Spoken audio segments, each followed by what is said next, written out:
సృష్టిలో అమ్మను మించి దైవమే లేదంటారు. ఎందుకో తెలుసా? జీవజాతి ఏదైనా తల్లి బిడ్డకు జన్మనిచ్చిన ప్రతిసారి తాను పునర్జన్మనెత్తుతుంది.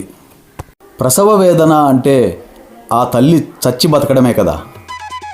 ఈ గోమాత తాను పడ్డ ప్రసవ వేదనంతా మర్చిపోయి అప్పుడే పుట్టిన తన బిడ్డపై ఎంత మమకారం చూపిస్తుందో చూడండి. తాను తెల్లగా ఉండి తన బిడ్డ నల్లగా ఉన్నా కూడా, తెల్లావు కడుపుల్లో కర్రావులుండవా,